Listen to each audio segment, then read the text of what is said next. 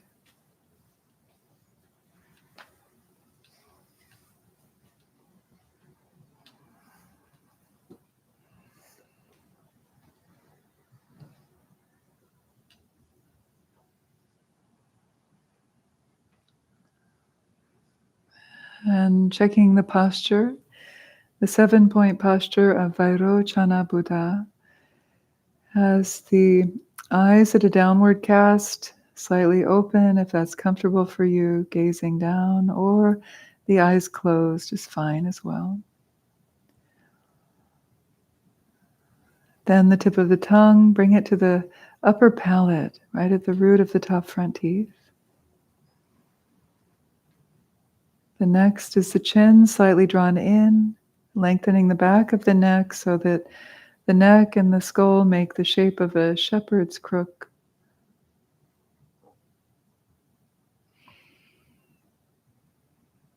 The shoulders relaxed, shoulder blades down the back, chest is lifted. The arms relax, the palms face down on your thighs. This is the simple pose. The yogi pose is taught in Dzogchen, palms down. The spine is erect yet supple. The belly, the whole belt line is soft and receptive of the breath.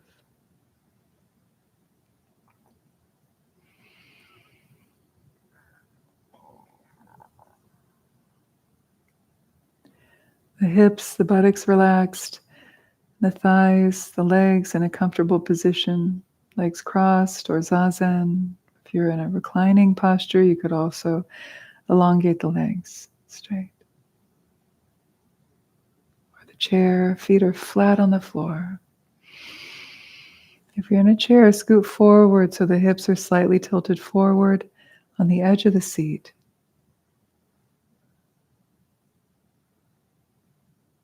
Sitting upright. But let the flesh of the body relax down off the bones. The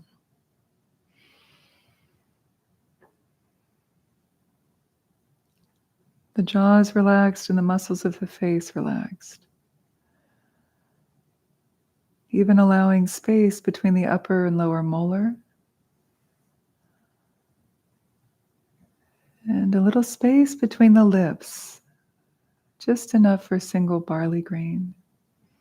The breath is moving through the nose and or the mouth. Let's breathe out together. And then take a nice deep breath, filling the torso. Feel the belly expand forward with the in-breath.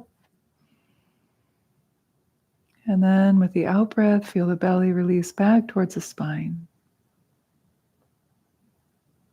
Inhale, the belly expanding forward, then the chest filling. Exhale, the chest and then the belly. Belly receding back towards the spinal column. One more like this. Inhale, expanding the belly forward, filling the torso with the breath. Exhale, releasing the belly, releasing back. And now, with the next few breaths, we'll inhale slowly, just like before. And at the top of the in-breath, hold the breath in for a couple counts.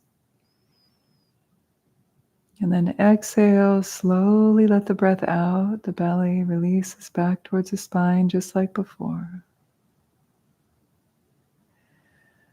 Inhale. At the top of the in-breath, hold the breath for 2 counts. And then exhale.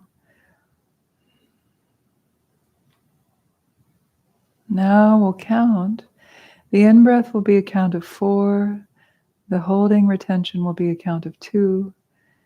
And the exhale will be a count of 6. This is a version of the resonance breathing to help calm the nervous system. So let's exhale together. Then inhale. 1, 2, 3, 4.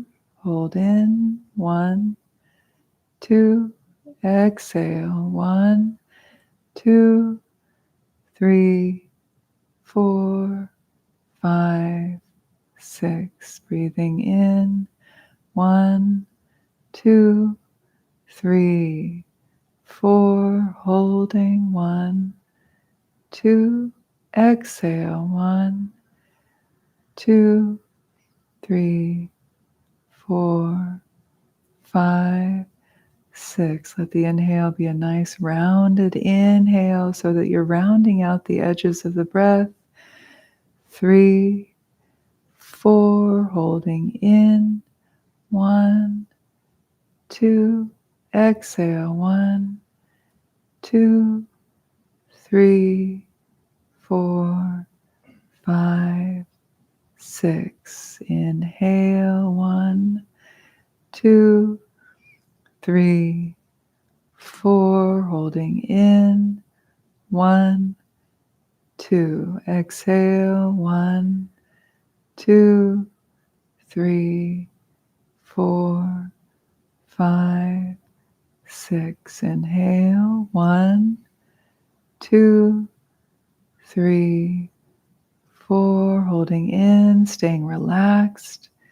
2. Exhale. 1, 2, 3, 4, 5, 6. Inhale. 1, 2, 3, 4. Hold in. 1, 2. Exhale. 1, 2, 3, 4, 5, 6. Inhale. 1, 2, 3, 4. Holding. 1, 2. Exhale. 1, 2, 3, 4, 5, 6. Inhale. 1, 2, 3, 4. Holding in. 1,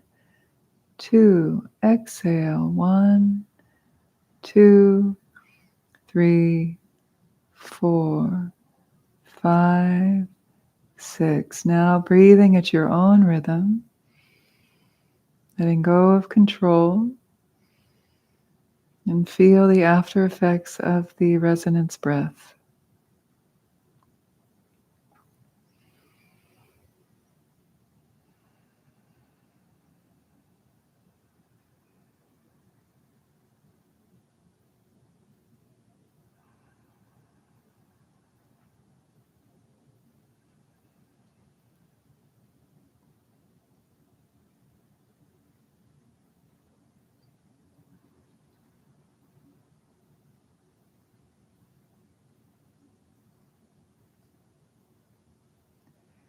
Letting go of any residual control of the breath. Let's enter into mindfulness of breathing, meaning just witnessing the quality of the breath, whether it's short or long, without altering or changing it.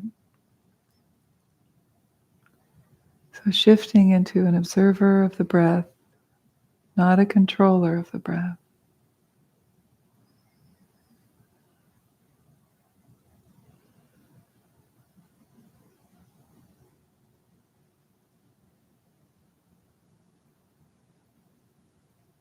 And feel the texture of the breath as it flows in and out through the nose and or mouth.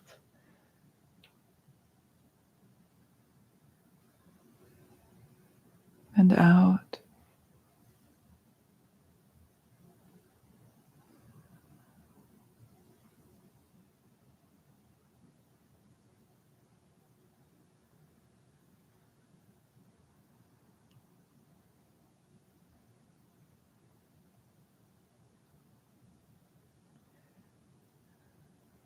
Each breath takes you deeper into relaxation. Feel your awareness drop down within the body and then broaden through the side body.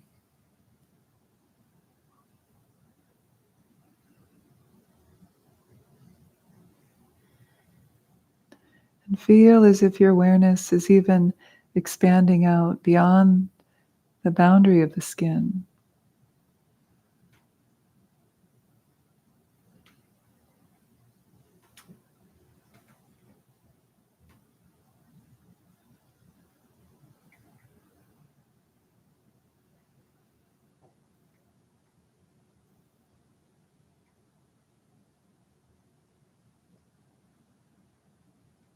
Releasing tightness, releasing grasping with the out breath. And let the mind be spacious.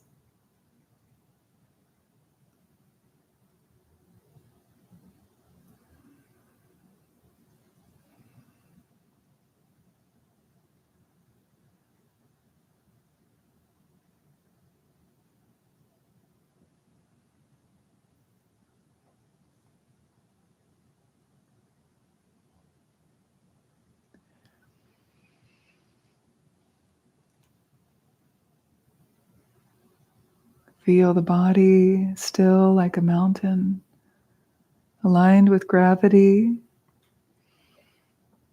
If there's any area of tension or efforting, see if you can find that plumb line through the spinal column that allows the musculature of the body to relax.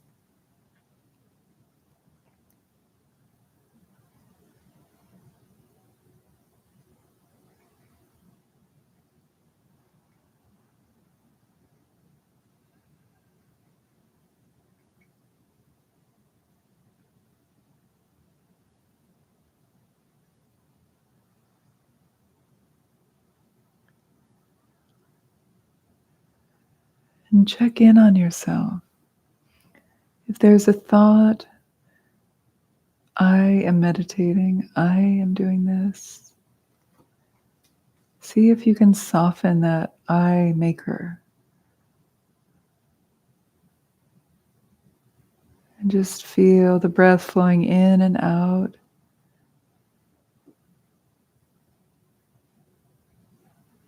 The breath is breathing you.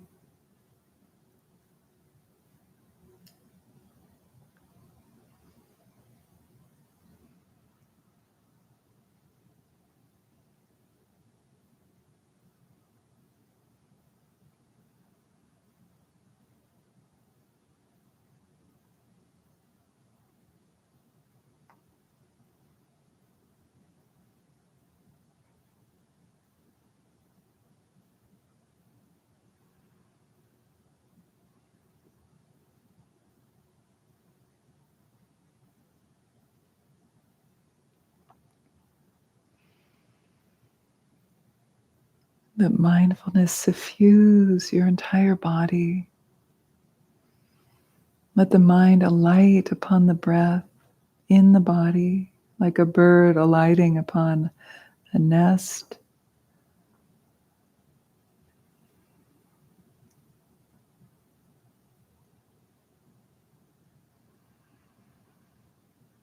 Like a rider upon her horse, the mind sits upon the breath, unified, yoked to the breath as it flows in and out, and release anything that pulls you off as soon as you notice.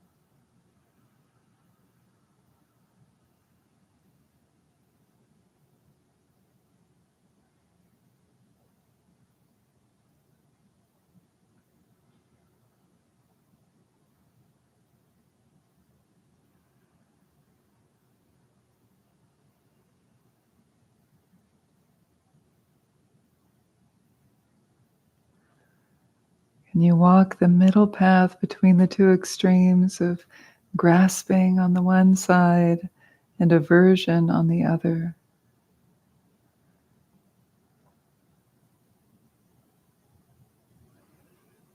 Clinging, grasping, craving, distraction, thought, fantasy, anything but this.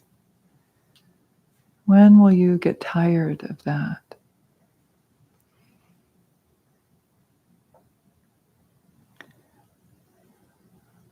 Or the other pendulum swing is to push away, to avert.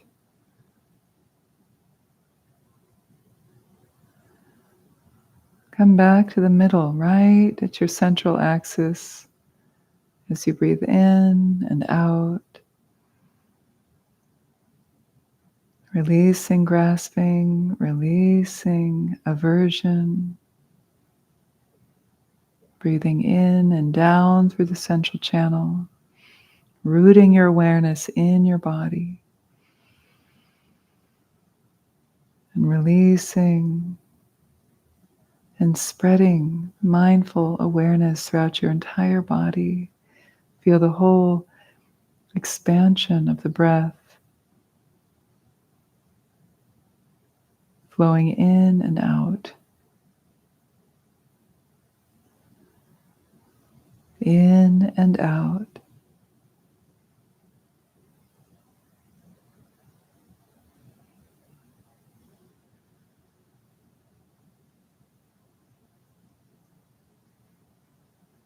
Let this be your refuge.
And from time to time, check in on yourself. Are you lost in thought?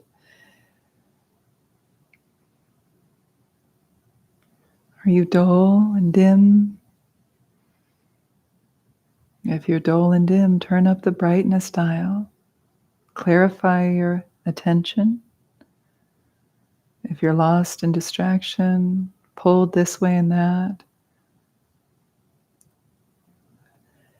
then dial down the agitation.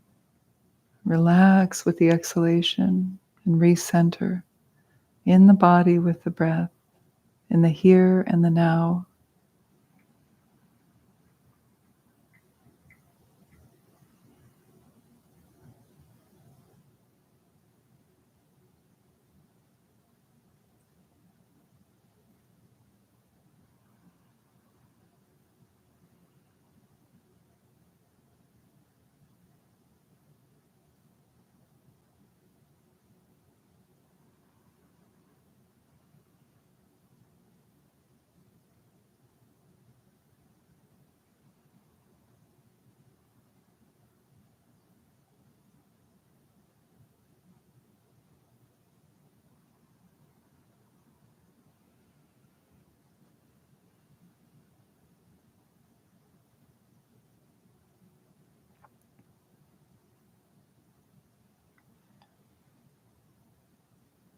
And if you have aspects of yourself that are tormented or in pain, even if it's the mind that can't concentrate, any hindrance,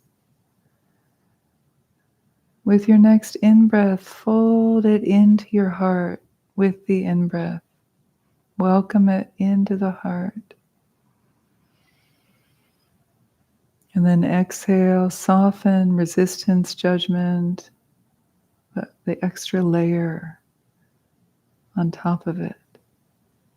Again, inhale, draw any aspect of yourself that is causing you to suffer. Invite that into the heart. Soften, embrace it. And then exhale, releasing tension, releasing resistance. And let it just be. Be in your heart, be in your whole body. For as long as you need to, with each breath. A simple and direct version of self Tonglen. Try to remain still. Try to remain with the meditation.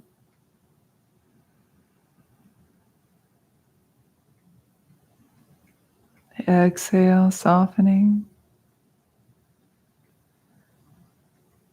Inhale, folding in, welcoming home aspects of yourself that you may be exiling.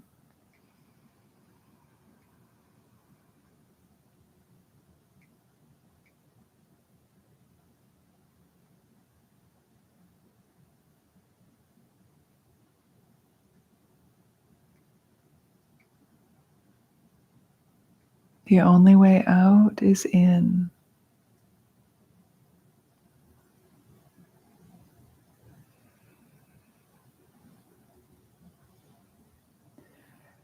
Rather than projecting outward with thoughts, feelings, blame, distraction, turn that outward momentum back in upon itself and bring it home with the in-breath into the heart space. Then exhale, soothe yourself by softening the resistance or any extra layer of judgment or evaluation around it. Just let it be there.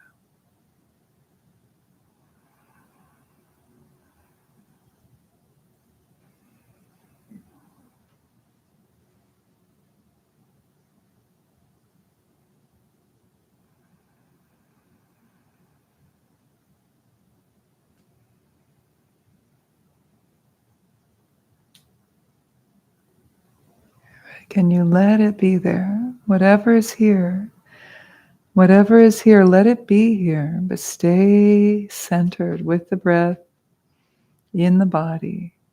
Don't abandon yourself or distract away. Can you give yourself that gift of presence?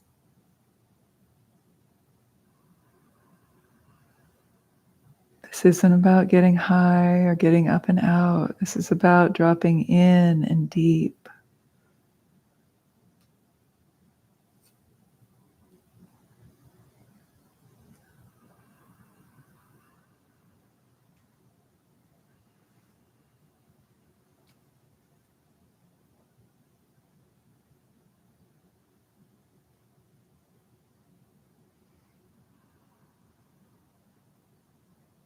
And you may find that dropping in, that depth, opens you to expanses that you didn't even know were possible.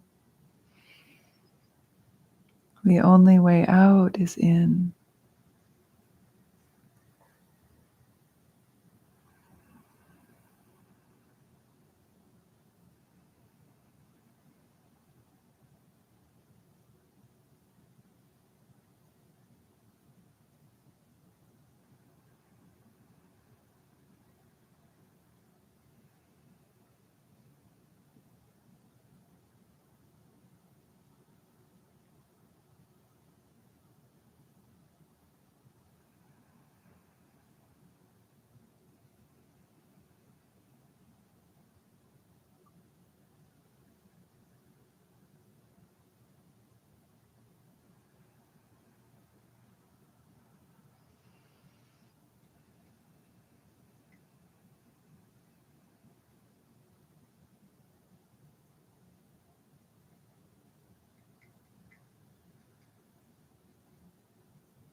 And now shifting into the next phase of this extremely simple, bare, even non-conceptual as possible version of Tonglen. Scan your mandala, meaning your family, your community, your relationships. Is there someone in your mandala that needs some care, who may be suffering? Maybe you've had conflict with them. Let this be intuitive and as non-conceptual, non-forced as possible. Just feel them here with you in the space in front of you, seeing them, feeling them the same way you felt them last time you saw them. And with your next in-breath, breathe in their suffering, breathe in whatever ails them into the heart space, just like you were doing for yourself, but now you're doing it for another. Welcome them home, any aspect of themselves that you may have been pushing away or judging or confused about. Without words, without needing solutions, just inhale, draw them, fold them into your heart like an embrace. And exhale, soften any resistance or judgment around them, any need to fix them. Just let them be. Again, inhaling them into your heart, or even just any aspect of them that might be suffering. Welcome that into your heart. And then exhale out spaciousness, acceptance, love, whatever intuitively comes to you. Keep with the breath. Inhaling into your heart space. Welcoming those aspects of them into your heart. And exhale, soften, open more space. Breathing out whatever they need. Continue like this with each breath.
Releasing any story around your dynamic with them or their story. Last couple breaths, just simply breathe in whatever blocks them, breathe out a full breath, a breeze, a fresh air that liberates them, every remnant of pain or suffering.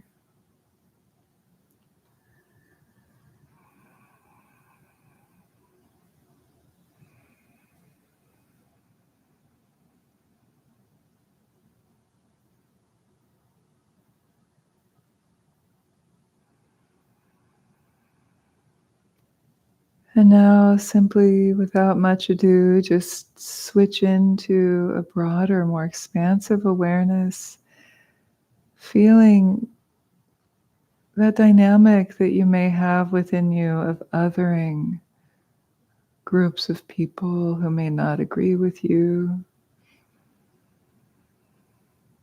In these political times, it's so easy to have that othering, oppositional feeling, so-called enemy, the other side.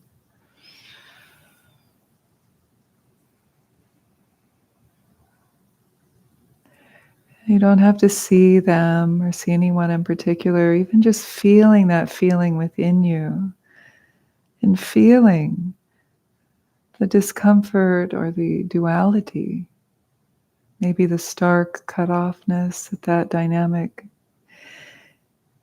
brings about within you, the othering. How does that feel? Maybe not so good. And let's spend some time breathing that into our heart. That feeling we might not like that we're doing it, but we do it. That tendency to push things away. Instead, with the in-breath, draw it into the heart. Welcome that home, that other, that archetypal other, whether it's real or perceived, an aspect of yourself even. And then breathe out some spaciousness, some allowance, some capacity to be with the opposition without judgment. Inhale into the heart. Exhale, releasing resistance, softening around that feeling of othering, opposing.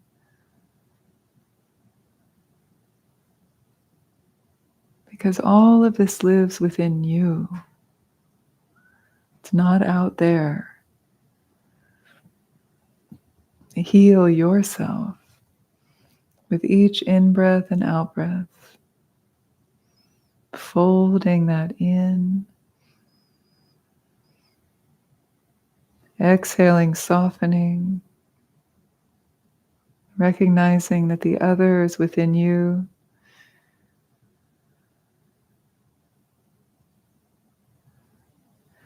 And that in that way, in this more depth of wisdom, way of interdependence, we recognize that we're not separate from everything, from everyone, even those we like to oppose or hate, judge.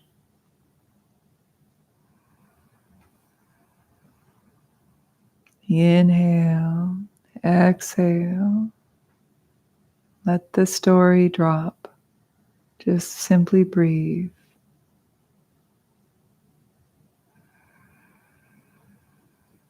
Draw in that which you would push away, and then offer with the out-breath that which you would keep for yourself. Liberation, a cool breeze of healing, of love.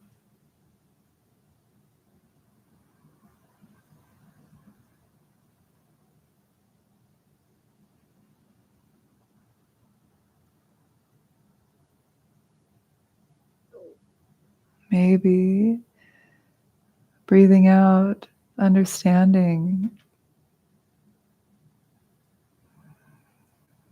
empathy.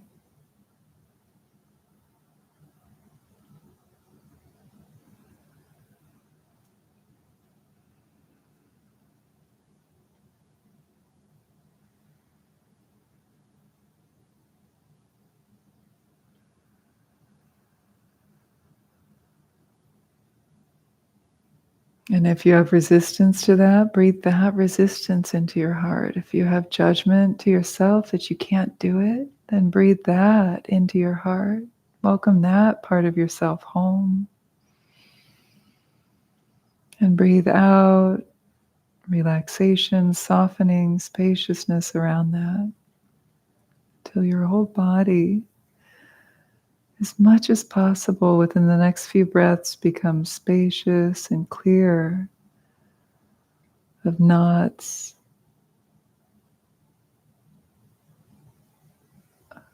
delusion, confusion, opposition. Free yourself of that. You can do that.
Now release any control or effort and let yourself just be as you are in this moment, without fixing, without trying, without meditating even.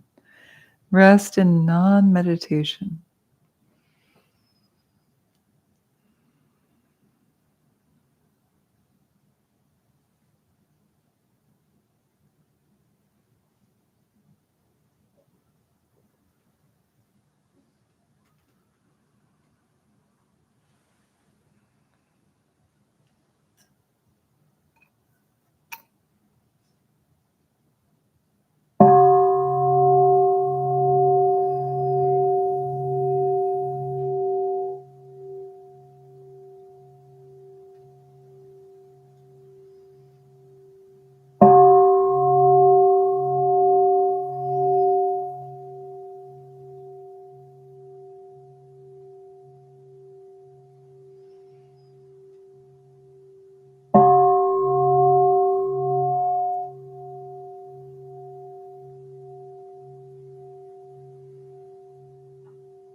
Okay, stretch your legs, your arms, but mindfully, just without losing the thread.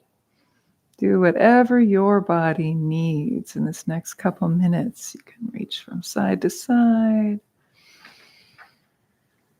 Stretch your legs, stand up, fold forward, down dog, whatever you need to do. Tend to your body.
Any questions or comments coming out of practice?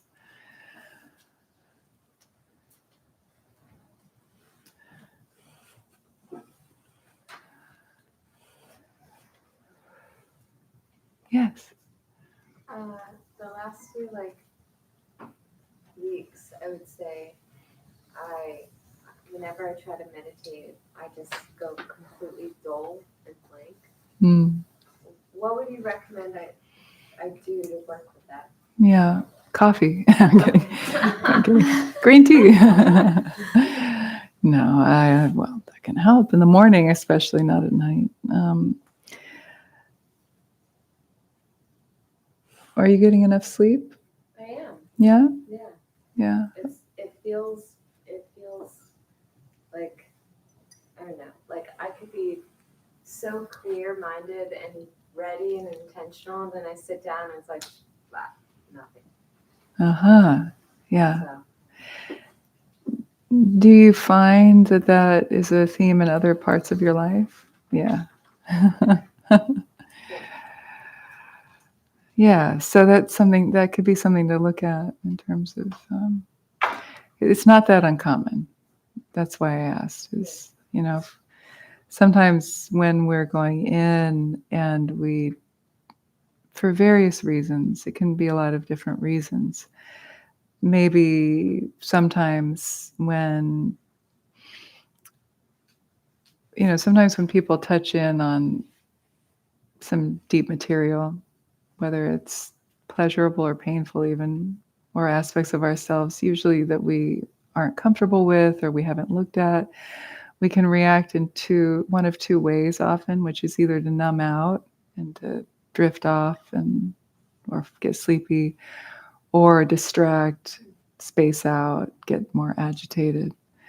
I'm not saying that's exactly what's happening with you, but meditation brings stuff up, and sometimes even if it's physical discomfort or emotional discomfort, maybe there's something like that at play. If you know you're getting enough sleep, and if you know you're all bright-eyed and bushy-tailed, sitting down and ready to go, but then, so it's good to catch that, and it's only been a few weeks, you said, right? So at least it hasn't been a few years. I mean, people go years like that, and they think they're meditating, but really there's some funny saying in Tibet of like, don't go dull, don't like meditate in dullness like hedgehogs hibernating during the winter. Where just, that's not cultivating wisdom and clarity and illumination. Liberation, that is cultivating dullness, sleepiness. So it's early. We're catching it now. So I would say sit for shorter sessions. Now here you're kind of under my control. So you're in a controlled environment and you can't really adjust, unfortunately.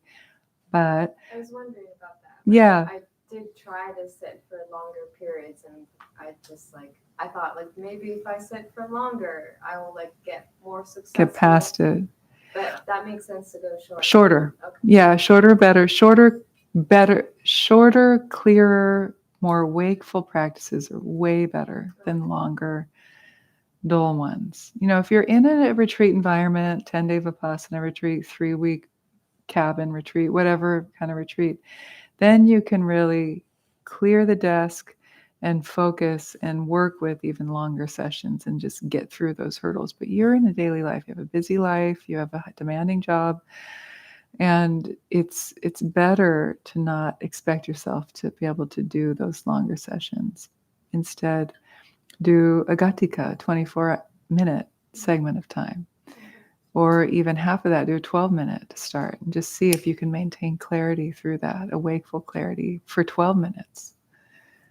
You can get one of those insight timer. I have a chi clock. I have this cool timer I got a long time ago that has beautiful different bell sounds, and you can preset different lengths of time. So I have 5-minute, 10-minute, I have 12-minute, 24-minute, I have 2-hour. I have different length of time. 2 gatikas is 48 minutes. That's a little more than 45 minutes. That's a nice period of time too.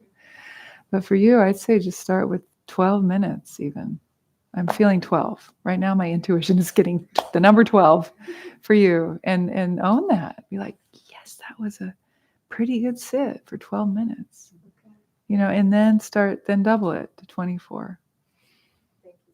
Yeah. Yeah. Quit while you're ahead in that sense, where it's like, it's like you go to dinner at a friend's house.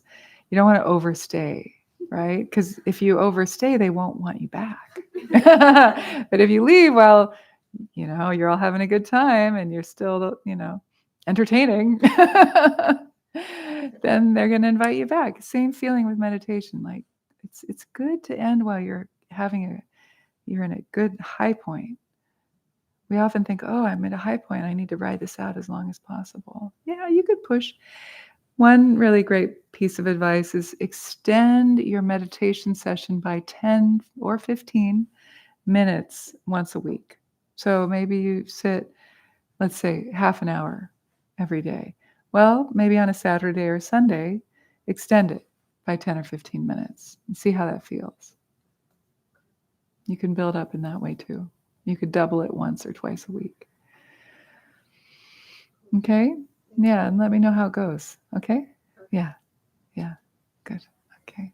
Of course, there's a lot of other things that could be said about it. You could do pranayama, you could do some yoga before, you could do different things. But for the actual sit, just shorten that sit time. Okay. Yes. I have a question about the Tonglen bit. Yeah. And specifically around that transition from taking in and transmuting it and giving out. Yeah. And the notion of touching on emptiness. Yeah. I feel my mind almost wants to kind of get in there and to stuff. And it almost feels like it's not real. It's not what? It's not real. Like whatever that. It's what? Not real. Why am I not I'm sorry, I didn't hear. Not real. Oh, not real. I got it. Accent things. Yeah, but normally I've got you. Normally. Got it. Yeah, especially the R's are very difficult. I hear you. But, Yeah. Okay. Not real. Yeah. Yeah, because I'm taking in the suffering that this other side has. And I don't know, there's something that I'm resisting that makes it feel like that suffering is not real almost. And at the same time, they are suffering. Okay. Did you notice that I guided it differently tonight? Yeah. How did that feel? Did it feel the same as it usually does, or did it feel different? Because I didn't say flash on emptiness. Yeah, I think I was doing it because You did it anyway, because that's the usual way. Yeah. That's okay. I think it's easier for me when I do that. Uh-huh. Otherwise, it feels like more challenging. Yeah. Okay. So maybe I want to talk about what I did tonight. Use your question as a way to highlight what I did tonight differently. And then we can talk about the real, not real aspect. Okay. So normally when we do Tonglen, it's a bit more conceptual and more image-based too. Like we flash on emptiness, we feel an orb of light at our heart. That's our Buddha nature that can't be hurt, right? So it's okay if you breathe in the suffering of others, you purify it, or if it's a sunlight that sort of dissipates and evaporates that suffering, and then you breathe out the cool breeze of love or compassion or whatever remedy those beings need, right? So there's this alchemy. It's very deliberate. All the training wheels are there. All of your scaffolding and support is there. So you got it and you're comfortable with it, right? Because otherwise it's scary to like breathe in the suffering of the world into your heart. But tonight I didn't do that. And I started with self-Tonglen, where we breathed in and then breathed out, more of a releasing and an opening. We always do that with the self-Tonglen.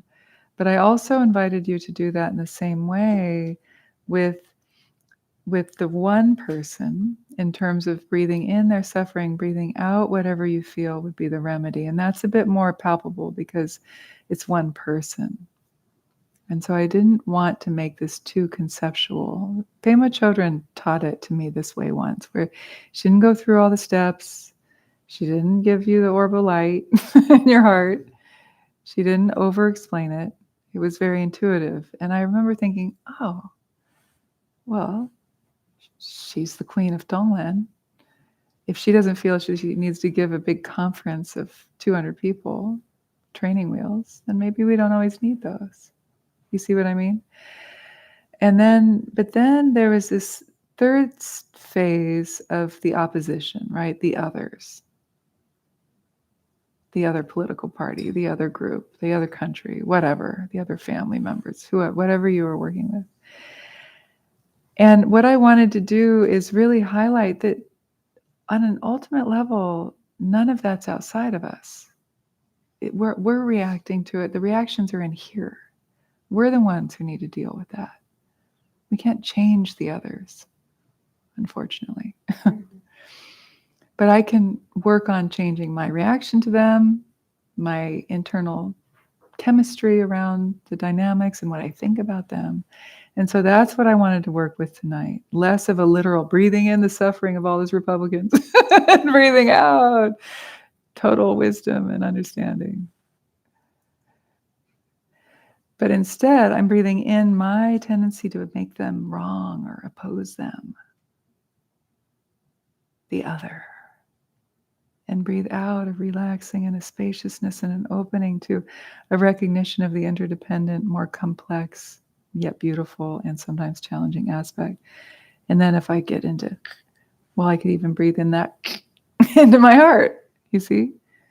We've done this before a little bit.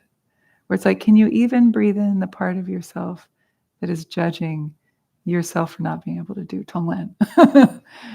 Or judging yourself for not being able to meditate or concentrate or stay in the moment. Be a good mom. Be a good dad. So I wanted to work more on that level. And with that, you don't need all those training wheels sometimes. Because it's just, when we get down to it, it's a simple feeling of being willing to breathe in that which we would normally push away and offer up that which we would normally keep for ourselves. It's reverse engineering the knee-jerk reaction we have to the world in a dualistic way. Okay, so that's what we did tonight. But I also want to pan back and talk about this real, not real thing. I mean, none of it's real. I mean, it's real and it's not real. Don't take the Tonglen literal, because you're never going to be able to breathe in the suffering of the whole entire world. We're not asking you to breathe in other people's delusion or breathe in other people's literal cancer, for example. It's about us being willing to do it. It's about you being willing to turn towards that person you would normally hate and say, can I just, in this controlled setting of Tonglen meditation, when I'm safe on my cushion at home or in a group, I'm not sitting there having an argument with them. In this more controlled environment, can I be willing to open to them and say, okay, maybe there's a part of you just like me who wants to be free of suffering. I can understand we have that common humanity. And in that space, I can start to flirt with this idea of being willing to breathe in whatever it is that is causing them to suffer, transform it at my heart, my bodhicitta heart, and then breathe out the remedy. Because usually with the other, we want them, want to make them wrong. So that's the beauty of the Tonglen practice and why it's so important at this time of year. With this particular dynamic, we're sitting on the threshold. We have no idea what's going on out there right now. We're going to walk out of here with some news. But we're not getting that news right now. So we're on this threshold, this cliff in a sense of like, well, we have this incubator time together where we can develop equanimity, develop a deeper sense of understanding and capacity to be with whatever the fuck happens. And do it with more resources to recharge and to resource ourselves so that we have that capacity to hold whatever emotions and feelings we have and we walk out into the world into, and also be a place of refuge for others. Okay, is that enough for tonight? Yeah, okay, good, thank you. So,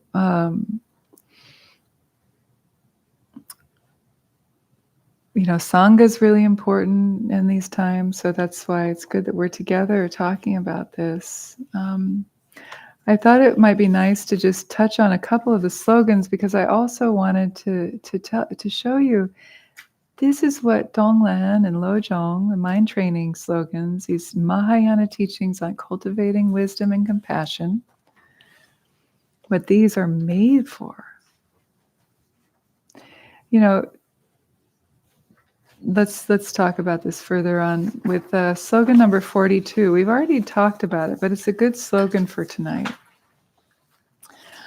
Who wants to read slogan 42? Or instruction 42, we could translate it as instruction. Go ahead, just go for it, whoever wants to do it. Read it loud and proud. 42. Whichever of the two occurs, be patient. I'm not expecting the folks who are here every Tuesday to remember what this is, but does anybody remember what those two are?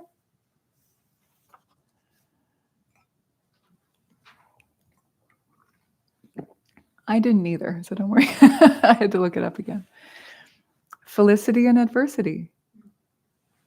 Right? I mean, this is the whole theme of Tonglen and Lojong. It's like, whatever arises on the path, the joys and sorrows of life, take it on the path. Lam kir. Remember, a synonym for mind training is lam kir in Tibetan. Lam means path, kir means take it. Take it on the road, people. Take your practice on the road. Integrate everything, the joys and the sorrows, the felicity and the adversity onto the path. Yes, that's a real maverick. You are a real Dharma practitioner when you can really start to do that instead of thinking, oh, I can only practice when things are going well. When everything is just right, and I can go into samadhi and get all high and happy. That's not what Dharma's all about. Dharma's about being raw and real, engaged, and being willing to turn towards the stuff that you don't like and also offer up the stuff you like. And of course, enjoy the stuff you like sometimes too, and draw boundaries with the shit you don't like sometimes. It's not like you're a porous, bleeding heart all the time. That's what wisdom is for, right? Wisdom helps us set boundaries, intelligence, clarity, discernment. So we're not just having what's called idiot compassion. Of course, compassion is very important. So wisdom without compassion is stark, cold, aloof, unfeeling, separate from others. Compassion without wisdom is idiot compassion. You're just giving, and you don't even know where you start and where you end, and you're depleted, and then you're not good for anybody. So taking it all on the path, but of course within reason. This doesn't say just be that bleeding heart and have no boundaries. That's not what they're talking about. They're saying like, okay, if shit hits the fan, how do you face it with clarity, with compassion, with intelligence, with your community? And then also when the good stuff, the felicity is happening, how do you relish in it and enjoy it? But then also offer it to others. How can I share this with others? I mean, even in your prayers, may this felicity that I'm feeling or having in my life, may all beings experience that. May I not just keep it for myself.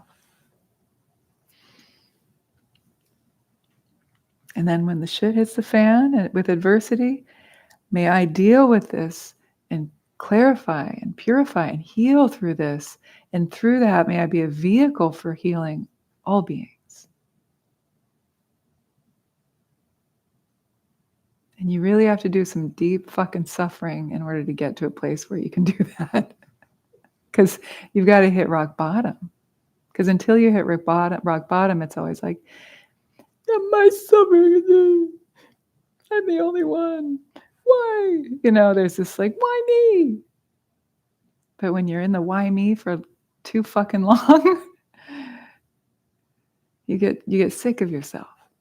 And then you go, well, maybe I could turn this. And it's not like, oh, I have negative karma, so I'm suffering because of my negative karma. Not that kind of trip. It's more of like, okay, I'm in this messy soup. Let's expand out the healing. So it's not just myself who's healing through this, but may I help heal others through my suffering. You don't even have to understand how that's going to work. It's called grace. It's beyond rational logic. But if you can heal, then you'll be a place of refuge for others in ways that you can't even imagine. Right? I mean, alcoholics get sober. They can help others because they've been there.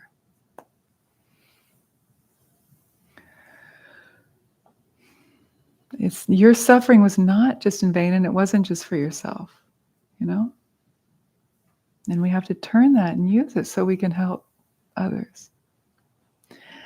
So whether we leave this room and whatever, if the results are good or bad, can you walk the middle path between the two extremes of grasping and aversion? Because we grasp at the felicity and we avert away from the adversity, right?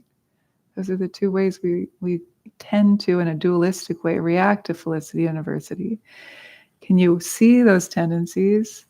And in some way, in your own creative, skillful, unique way that only you and you and you and you can do, walk the middle path between the two extremes like the Buddha taught. That's artistry. Nobody tells you exactly how to do that. But that's the art of Dharma, of life, the art of living. So that's why these slogans can be really interesting to take into specific moments in our time, our cultural collective experiences. So 42 can be applied to your daily life in or out of an election period. But right now, I thought that was a good one. Any questions or comments, observations, anything you want to presence right now around all of this? I've been talking a lot.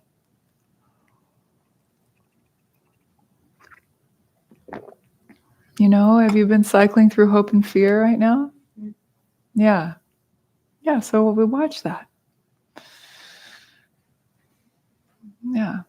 Doesn't mean we can't do it, but it also means that we've been here before, Life doesn't owe us anything. So how can you walk through all the fire with clarity, with maturity, level head, surround yourself with good people, and then do what you can. Engage Buddhism. Don't just sit on your cushion. Like, do something. And then sit on your cushion. Then do something. Then sit on your cushion. Then do something. Then sit. Manifest and take a rest. We're taking our rest right now. We're recharging our battery. Yes. Sorry. Yes. I wanted to say thank you for being teaching and that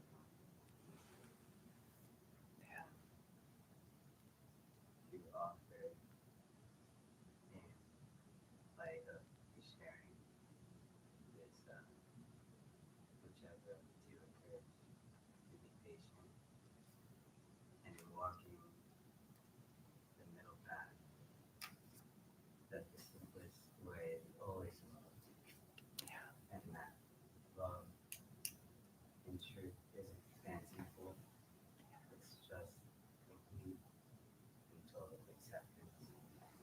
Hmm. and embrace that in the way that we relate to ourselves and our suffering, and our pain, and our hopes, and our regrets, and our passion, and our dreams, and we can extend that to people that we agree with, that we disagree with, What was the last thing? And in between. Nice. Were you holding a mic? Because if you did, you could drop it. Basically, like you just said the whole class. You just said the whole Tonglen, this slogan. It's very beautiful. Thank you. Yeah. Yeah. It's a gift he gave us. Yeah. To walk out of here with. Yeah.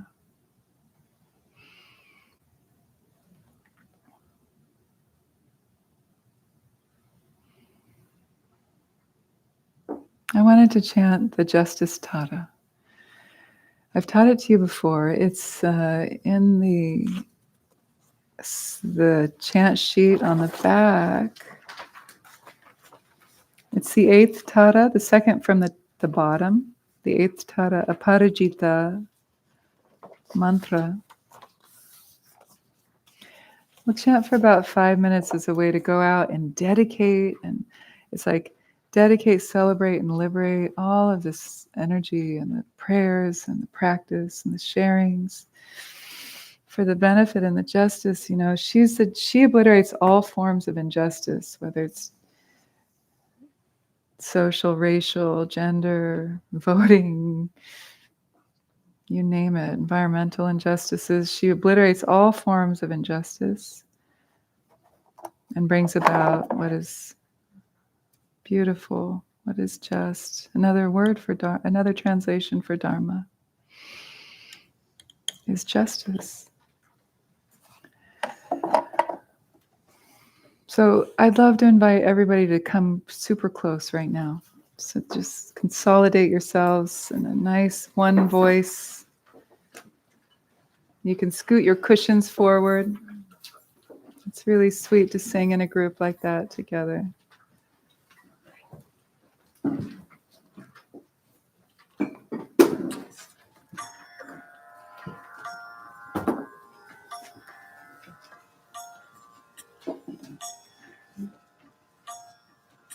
Battery 90%.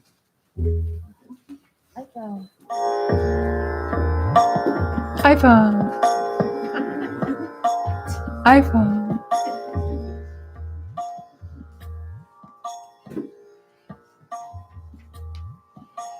So this one is Om Tare Tutare Ture Daha Pacha Hung Pat Svaha. Essentially we're saying, oh Tara, she's the savioress.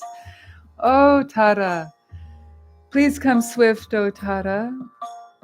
Burn and then renew. It's like incinerate, but then bloom into something new. This Daha Pacha.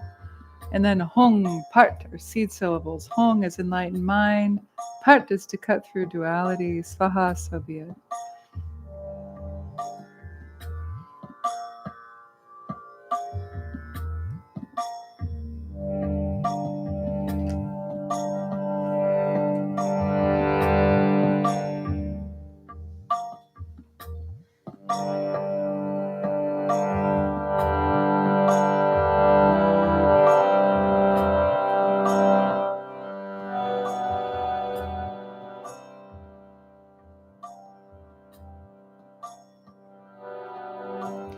Om tare tu re daha pacha hum part swaha. Om tare tu re daha pacha hum part swaha. Om tare tu re daha pacha hum part Svaha. Om Tare Tu Re Daha Pacha Pacha Hum Pat Swaha Om Dare Tu Dare Tu Re Da Pacha Hum Pat Swaha Om Dare Tu Dare Tu Re Da Pacha Hum Pat Swaha Om Dare Tu Dare Tu Re Da Pacha Hum Pat Swaha Om Dare Tu Dare Tu Re Da Pacha Hum Pat Swaha Om Dare Tu Dare Tu Re Da Pacha Hum Pat Swaha Om Dare Tu Dare Tu Re Da Pacha Hum Pat Swaha Om Dare Tu Dare Tu Re Da Pacha Hum Pat Swaha Om Dare Tu Dare Tu Re Da Pacha Hum Pat Swaha Om Dare Tu Dare Tu Re Da Pacha Hum Pat Swaha Om Dare Tu Dare Tu Re Da Pacha Hum Pat Swaha Om Dare Tu Dare Tu Re Da Pacha Hum Pat Swaha Om Dare Tu Dare Tu Re Da Pacha Hum Pat Swaha Om Dare Tu Dare Tu Re Da Pacha Hum Pat Swaha Om Dare Tu Dare Tu Re Da Pacha Hum Pat Swaha Om Dare Tu Dare Tu Re Da Pacha Hum Pat Swaha Om Dare Tu Dare Tu Re Da Pacha Hum Pat Swaha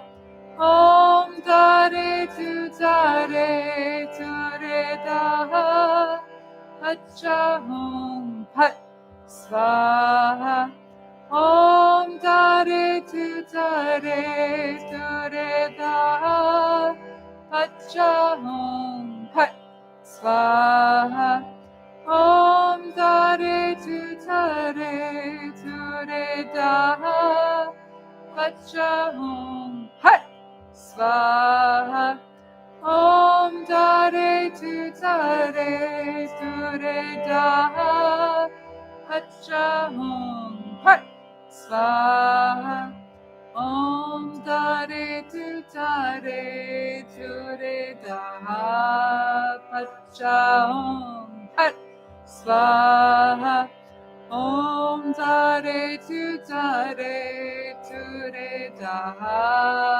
Pacha Hum Pat Swaha Om Dare Tu Dare Tu Re Da Pacha Hum Pat Swaha Om Dare Tu Dare Tu Re Da Pacha Hum Pat Swaha Om Dare Tu Dare Tu Re Da Pacha Hum Pat Swaha Om Dare Tu Dare Tu Re Da Pacha Hum Pat Swaha Om Dare Tu Dare Tu Re Da Pacha Hum Pat Swaha Om Dare Tu Dare Tu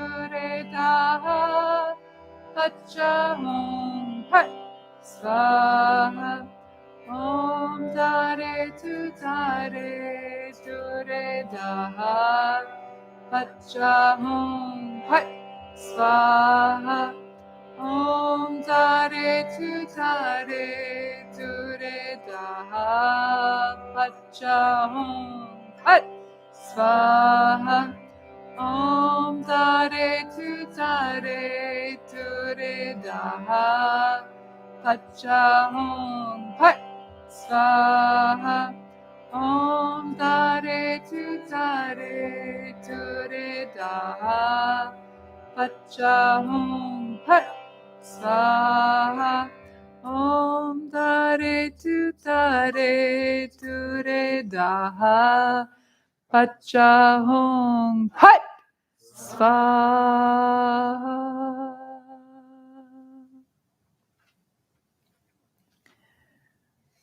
Feel with that pat. We'll do it again. It's a nice pat.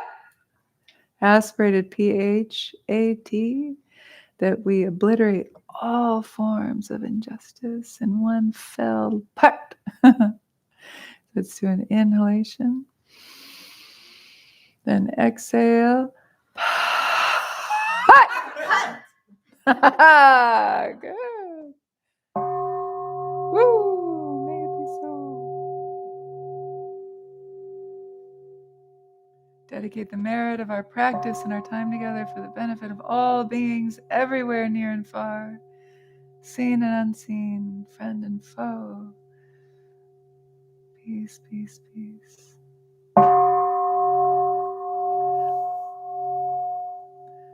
Loka samasta sukhino bhavantu.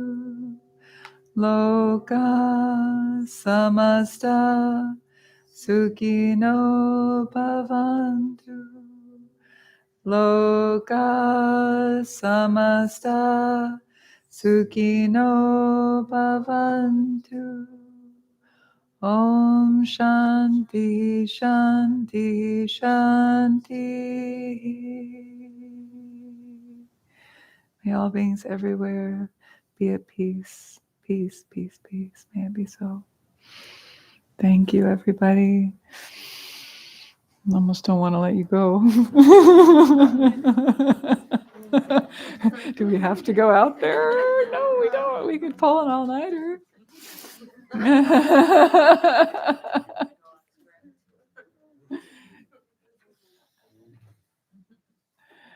Okay. So take this sheet if you want. Take both or one. Chant that mantra.